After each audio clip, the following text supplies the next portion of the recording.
Véspera de uma nova briga. E que é assim mesmo que existe o amor. Podemos passar adiante, por favor? O Brasil talvez tenha nesse momento uma perspectiva de falta de esperança política. As pessoas temem, especialmente no plano federal, as eleições do ano que vem. Esse desemprego que atinge, em particular, os jovens, tem um problema. Entrega os jovens tanto à extrema esquerda quanto à extrema direita. Duas tradições autoritárias, duas tradições problemáticas na política, duas tradições pouco construtivas de um projeto de nação. A extrema esquerda e a extrema direita têm uma longa tradição ditatorial. Então, a crise de perspectivas e a crise de valores torna mais importante esse tipo de iniciativa que se faz hoje, aqui em Cotia, que é sentar com pessoas ponderadas, importantes, representativas e discutir de novo valores e discutir perspectivas. Precisamos de mais tranquilidade, especialmente aqueles que têm cargo de liderança e de mando. Eu escrevi num livro para professores, isto vale para empresários e vale para políticos. Numa sala de aula é importante ter ao menos um adulto. E seria bom que fosse o professor. Numa empresa é bom ter ao menos uma pessoa equilibrada. Se for o que tem o poder, é melhor. Porque o desequilíbrio de alguém igual em dignidade, mas numa função que não coordene muita coisa, é menos danoso do que o desequilíbrio do timoneiro. Numa cidade, o prefeito, numa empresa, o diretor, numa sala de aula, o professor, numa escola, o diretor, eles têm que ser exemplo de equilíbrio, porque o desequilíbrio é contagioso. O desequilíbrio é rapidamente contagioso, assim como a falta de ética. A ética também é contagiosa, mas a falta dela é epidêmica. Ela funciona mais rapidamente. Adiante, vamos pensar que a crise começou a passar e o quadro político está instável. E ela não passa tão rapidamente, exatamente porque o quadro político está ainda instável.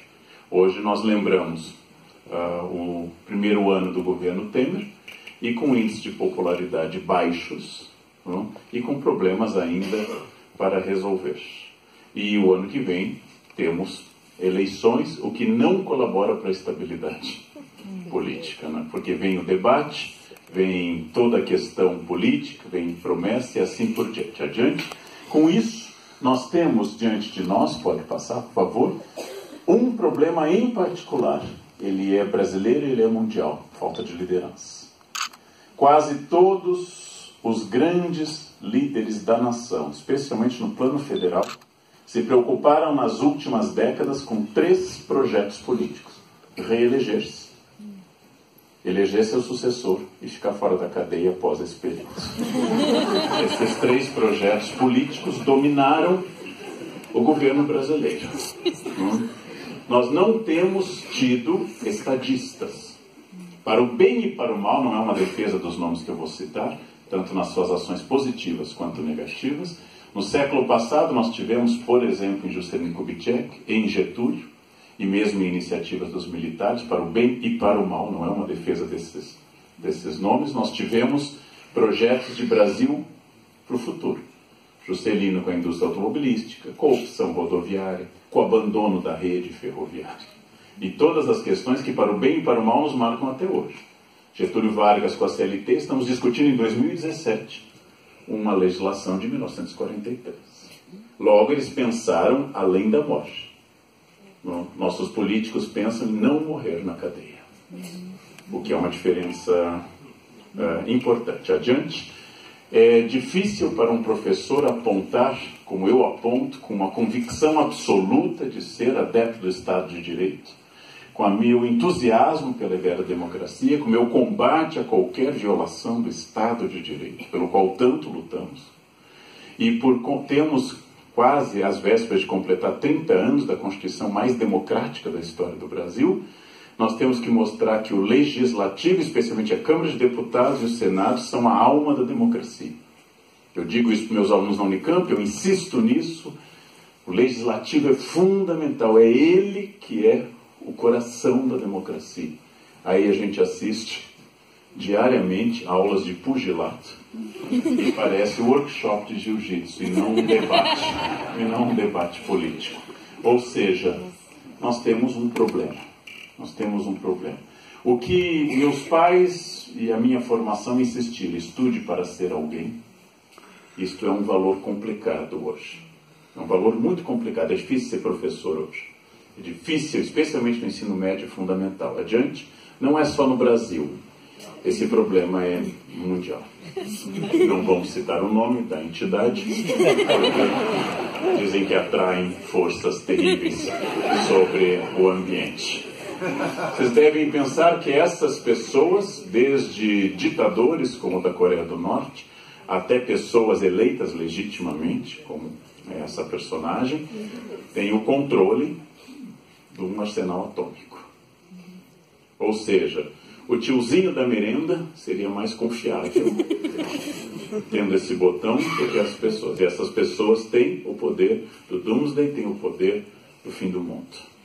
É realmente para reforçar em vocês a ideia de que está na hora de se preparar, todo mundo se preparar para uma passagem tranquila. Reconcilie-se com isso. Adiante. Vamos sair desse campo. Repetição de cenários de crise sempre nos incomoda. Como é possível administrar uma empresa, administrar uma cidade, administrar uma escola com regras que mudam a todo instante? Antes, com moedas que mudavam a todo instante? Com problemas de formação, contratação, manutenção de mão de obra? Como é possível esse ato terrível de diariamente enfrentar um leão e no dia seguinte de novo? De alguma forma é muito negativo, mas por outro lado, crise, saibam todos, ela desperta também a capacidade mais densa de cada um. Se não houver crises, nós emburrecemos. A felicidade engorda e emburrece. Quanto mais eu tiver desafios, mais eu enfrento um problema. Dizia um colega meu falecido na Unicamp, Sr. Rubem Alves: ostra feliz não produz pérola. Título de um livro dele. A pérola é a resposta da ostra a um incômodo. Dei aula a vida inteira para alunos de elite em São Paulo, especialmente no ensino médio, antes de entrar na Unicamp, e olhava para aqueles alunos bem tratados, todinho, ovo maltinho, danoninho, viagens, esqui em Aspen, e olhava: você tem um brilhante futuro pelas costas. Eu pensava. Faltava aquilo que Freud chamaria de ferida narcísica, outros poderiam chamar de culhões, que é a capacidade de enfrentar o mundo, a capacidade que vem de uma carência. Eu luto, eu estudo porque eu quero melhorar. Se tudo está pronto, se tudo está tranquilo, se eu vou herdar, se eu já nasci salvo, eu não tenho por que fazer algo. A crise me redimensiona no mundo. Toda mulher que separa, emagrece. Ela volta ao mercado, ela emagrece. Por quê? Porque ela se acomodou durante o casamento. Homens são um mistério que eles arranjam, independente do estado de destruição do corpo, eles arranjam rapidamente. O marido é o único produto que o mercado absorve em qualquer estado de conservação. Isso é extraordinário, é extraordinário. A generosidade feminina é extraordinária, né? Adiante. Com isso, gente, nós temos um pessimismo dominante. Ele existe hoje. É raro alguém otimista. Quem lê jornal diariamente é pessimista. E quem tem grandes expectativas provavelmente é mal informado nesse momento. Já houve muitos momentos de otimismo na história do Brasil, por exemplo, entre 55 e 60, ou durante o milagre econômico, ou entre 2002 praticamente até 2007 pelo menos, ou 2008, 2009. Tivemos momentos de grandes expectativas. Esse é um momento pessimista e ele vai passar. Vamos testar a idade da plateia adiante? Vamos testar a idade da plateia. As pessoas que lembram dessa personagem provavelmente têm no seu currículo formação em datilografia. É provável que quem lembre dessa personagem pense em ó vida, ó céus. A Iena Hardy dizia no desenho que a gente assistia na infância, a Iena dizia as piores coisas que poderiam acontecer a ela e seu amigo Leon Lippe. Ela dizia o que podia dar errado. E dava errado. Ela não era histérica, ela era realista. Nós vamos fracassar. E fracassava. Isso aqui vai afundar. E afundava. A Iena nos lembra que é preciso ter um pessimista em cada equipe de planejamento. para impedir o excesso de entusiasmo, que é outro elemento que prejudica a estratégia. Toda família, toda empresa e todo grupo político precisa de um pessimista. Mas geralmente já há essa pessoa, não precisa contratar mais ninguém. E é importante lembrar, basta um, não muito mais do que um. Não? É a pessoa, muitas vezes departamento financeiro, que fica lembrando que não há almoço grátis, que o mundo tem um custo, que não é assim, que as coisas vão passar e assim por diante. A hiena tem razão. O excesso de otimismo é um péssimo conselheiro. Então ela não é histérica, ela é realista. Mas na próxima imagem adiante eu quero mostrar a vocês uma lição sobre isso. A hiena está dizendo que o continente está distante, que a insolação é inevitável, que a desidratação é certeira, a vela é ridícula e o remo inútil. E em tudo a hiena tem razão. Mas ela não está fazendo sêmen algum, para dizer de forma elegante. Quem não entendeu, pergunta a um coleguinha mais safado. Ela não está fazendo sêmen algum. Ela está reclamando com toda razão. Tudo que ela diz é verdade, porém ela não faz nada. O leão otimista está remando. Só os otimistas resolvem. É preciso ser obsessivamente otimista para trabalhar. É preciso ser doentiamente otimista para ter casado. Casamento é um submarino, ele pode flutuar. Pode, mas seu destino é afundar. Ele foi feito para isso. Né? Ele pode, ele tem condições de ficar na superfície, mas é um esforço titânico. Ele não foi feito para isso. Ele não foi feito para isso.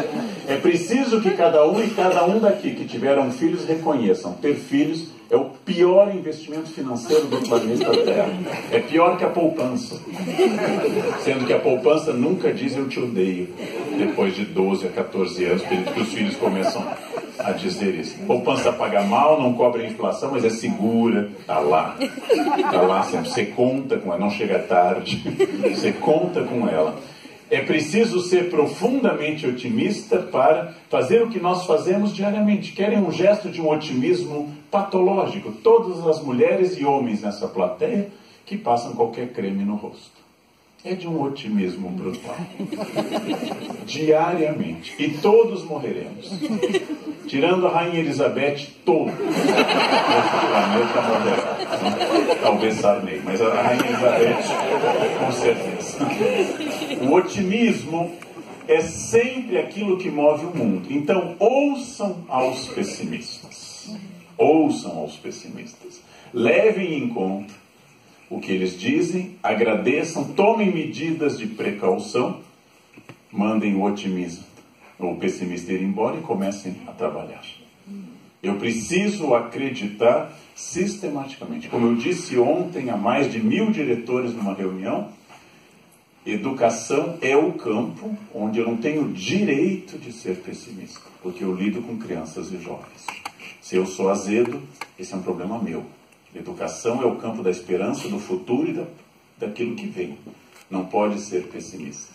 O fato de eu não gostar da minha vida não pode ser transmitido a crianças nem a adolescentes, porque eles têm direito a formar sua própria opinião sobre a vida. Adiante, com isso eu quero insistir que a crise é uma tempestade, e a tempestade força os homens a darem o melhor de si. Todo mundo pode dirigir na Bandeirantes, a melhor rodovia do Brasil, numa tarde de quarta-feira, no meio da faixa, 80 por hora, sem grandes pressões. Só pessoas muito boas dirigem uma estrada vicinal à noite com chuva. Todo mundo pode fazer qualquer coisa quando não há tempestade. Qualquer professor é bom com 5 alunos numa escola de luxo. Só professores muito bons dão aula para 45 numa tarde de novembro, depois de uma aula de educação física, no 6º ano, para descrever o inferno até a sua base. O 6º ano é o teste de caráter para um ser humano. Então, é isso. Adiante. Todos nós desejamos o dia claro, tranquilo, sem vento e sem nuvens. Mas devemos reconhecer que essa tranquilidade torna as pessoas mais lentas e menos capazes. O osso quebrado se torna mais forte, as minhas cicatrizes me tornam mais resistente. Então, apesar de eu não gostar de crise e querer sair dela, devemos reconhecer que todo desafio é aquilo que me torna melhor. Como eu disse, há 30 anos, quando eu cheguei a São Paulo, e eu repito isso, São Paulo não é para amadores. São Paulo não é para quem veio a passeio. São Paulo é uma máquina de moer carne, né? Tanto o Estado, agora com seus 45 milhões de habitantes, quanto a capital, com seus mais de 12 adiante. Com tudo isso, gente, nós temos que pensar como é que eu rompo isso que me levou ao estado repetitivo, inclusive a crise. Como é que eu rompo paradigmas? Como eu penso diferente? Adiante.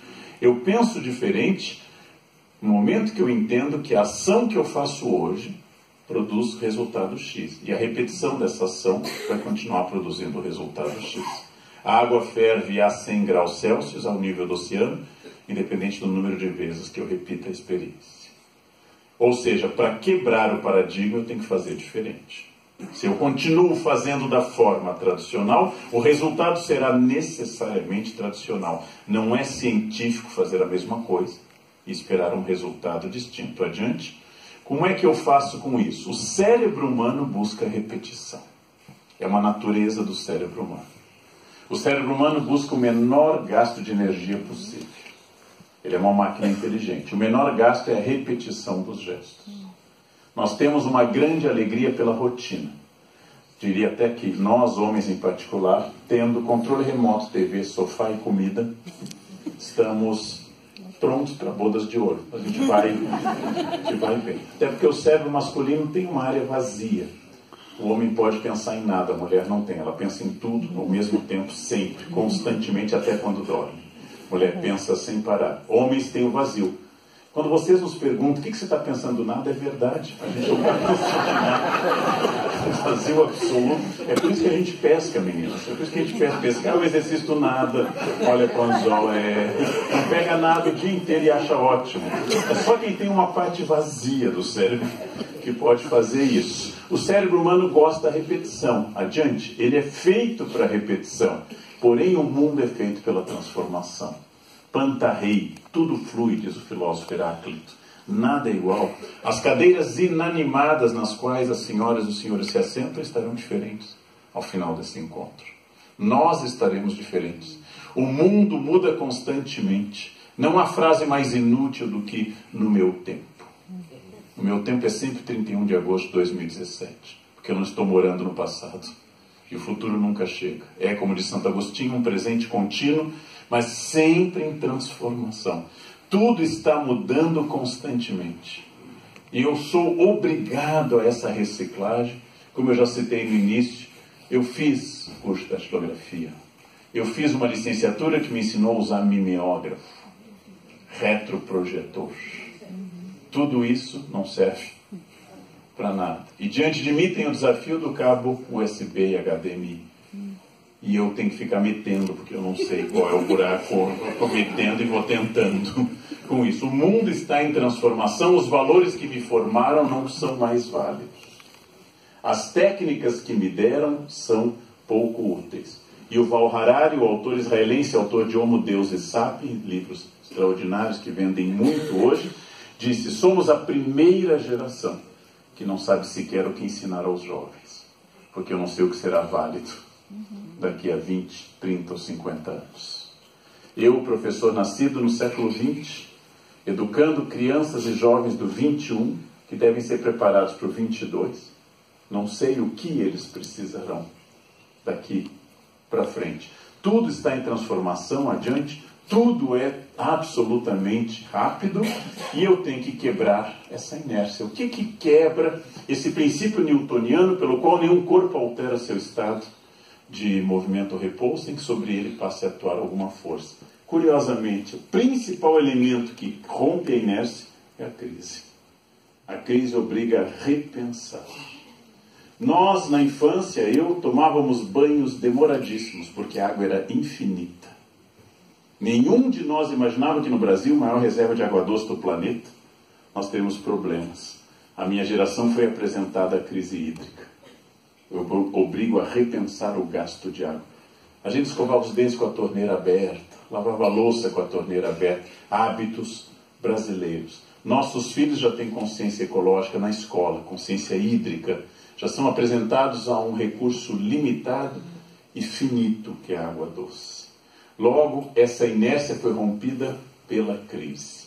Se eu não tenho opção, eu não tenho liberdade. Eva nunca foi ciumenta com Adão.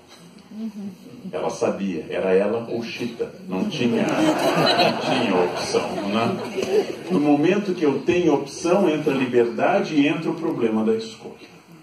Adiante, esse problema da escolha naturalmente me tira da zona de conforto. Essa zona não é tão fácil, não é agradável, não é fácil eu sair da minha zona de conforto. Eu tenho desconforto de toda mudança. Adiante, eu tenho desconforto de toda mudança porque ela me tira do local que eu estou acostumado. Nós não gostamos disso. Nós gostamos do nosso local. Existem hábitos cerebrais. Você passou a dormir de um lado da cama de casal e não sabe por quê. E você vai para um hotel como eu, fica sozinho e dorme do mesmo lado. E reserva metade da cama. Fica bem encolhidinho do seu lado. A zona de conforto me diz, nem tudo que aqui está bom. Mas eu tenho medo do novo porque ele pode trazer coisas piores.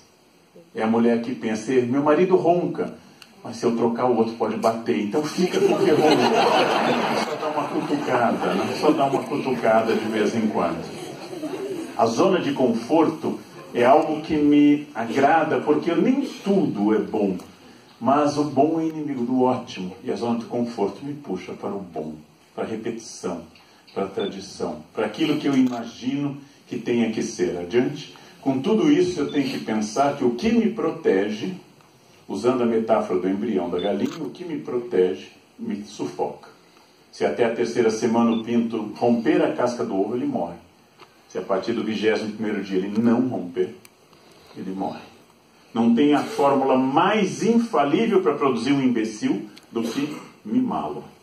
Mimar é a fórmula infalível para produzir um idiota.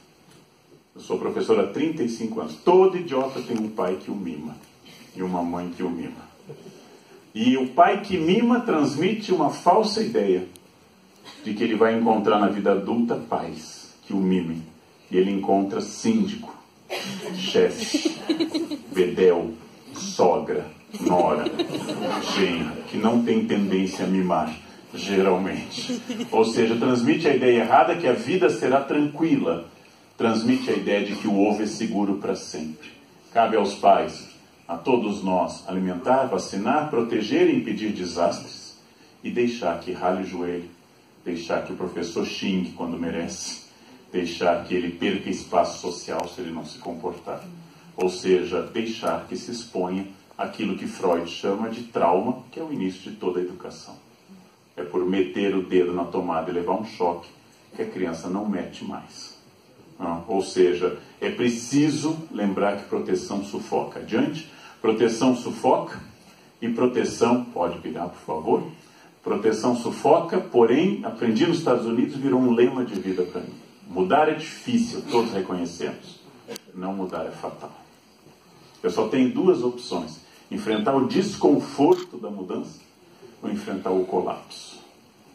Quando uma empresa decide que ela chegou a um ponto bom, ela tem bons clientes que foram fidelizados, fornecedores confiáveis, bom nome no mercado, quando o proprietário, o empreendedor, o dono, o administrador diz, está bem, começou a morrer. Pode ser que leve 2 anos, 5 ou 10. Um dia, eu vim a São Paulo, há 30 anos, e meu pai me deu a passagem da Varig, a maior empresa aérea da América Latina. Uma empresa modelo, a melhor primeira classe do mundo. Os jovens não sabem disso, aeromoças lindas, talheres, comida de verdade, sem barrinha, sem sanduíche de cimento, nada, comida de verdade. E ela, tranquila, dominava 100% do mercado brasileiro e quase todo o mercado internacional, a partir do Brasil. Talvez faltasse a ela o grão de areia. A Varig se foi. No momento que eu tenho uma empresa que está bem, eu tenho que torná-la melhor. Acertei hoje, que eu farei amanhã. Isto é difícil. Administrar é uma tarefa complicada. porque ela exige energia constante. É uma vocação muito específica. Quem não muda, morre. Isso vale para qualquer tipo de relação, inclusive a matrimonial. Quem não se reinventa, perde a pessoa com quem casou. Porque eu não existo mais. Aquela pessoa que casou não existe mais. Existe a transformação. Adiante, é preciso pensar muito nessa racionalidade para eu poder enfrentar, atacar, produzir a racionalidade estratégica, extratoagos do grego, quando eu me antecipo, ou seja, aquilo que nós brasileiros, infelizmente, não fomos treinados a fazer, antecipação. A média brasileira é entrar no avião e na metade olhar o ticket, e aí ver 2A, e aí começa a voltar pelo corredor, enfrentando a piracema que está indo para o fundo do avião. As pessoas não conseguem pensar antes. Crianças não são estratégicas. Nenhuma criança de 5 anos jamais disse à mãe: mãe, me manda junto um casaquinho caso esfrie hoje na escola. Nenhuma criança jamais pensou isso. Guarda-chuva, casaquinho, papel higiênico, remédio para dor de cabeça, vão surgindo com a idade. Quanto mais velho eu fico, maior a necessaire, maior a bolsa, maior o medo, maior a covardia de enfrentar ambientes. Ora, a estratégia surge da experiência. Nós temos que pensar estrategicamente, antecipar. Temos que pensar adiante do nosso tempo. E às vezes eu tenho conversas nas minhas funções, um motorista Unicamp vem buscar alguém e chega atrasado, aí me liga, tá, trânsito na entrada de São Paulo. Eu disse, hoje esse trânsito ou todos os dias ocorre o mesmo trânsito? Todo dia, professor. Então, todo dia não é mais variável, logo eu tenho que ter uma estratégia para incorporar. Eu tenho ideias brilhantes, né? Você precisa sair mais cedo. Boa ideia, porque eu tenho coisas revolucionárias na minha cabeça, né? Porque senão amanhã ele vai sair na minha... Nossa, que trânsito! Que trânsito! Falta de estratégia é a norma de... O trabalhador médio brasileiro, todos nós, somos reativos. Ou seja, vem alguma coisa e a gente responde. Nós funcionamos reativamente. Então, adiante, racionalidade estratégica é a capacidade de eu pensar, eu quero mudar, eu quero uma coisa nova, eu quero transformar, quero sair da crise, quero algo novo, usando a imagem do pensador de Auguste Rodin, eu preciso algo diferente, preciso sair da minha zona de conforto. Primeiro passo é a consciência. Com a consciência feita, eu passo adiante. Adiante, o que vem depois? A ação. Usando a imagem de Bob Carlyle, escultora norte-americana, que faz esse self-made man que eu adoro, um homem perfectível, ou seja, ainda não realizado, e não perfeito, do latim perfectum, feito até o fim. Um homem perfectível, um homem se fazendo, um homem que não canta a música da Gabriela, eu nasci assim, eu sou sempre assim, eu estou me transformando a todo instante, eu tenho virtudes, e eu tenho defeitos. Então agora vem a ação. Como eu vou trabalhar em cima dos meus defeitos? Eu preciso trabalhar em cima dos meus defeitos, meus pontos fracos e assim por diante. Isso é ação. Pensamento positivo não funciona para mudar algo. Pensamento positivo pode ser o incentivo inicial para a ação. É só a ação que muda. Experimentem enfrentar um problema na prefeitura, numa empresa ou numa escola. Fechar os professores ou funcionários numa sala com imagens de gnomos, cristais, luz violeta, coloquem um elefante virado para a porta, coloquem mantras, acendam incenso, todo mundo sente e começa a fazer e vê se o problema passa. Pensamento positivo não resolve nada. Quem resolve é a ação. O pensamento positivo pode ser a decisão para eu fazer a ação. O que muda é a ação. Pensar positivamente não leva à transformação de nada.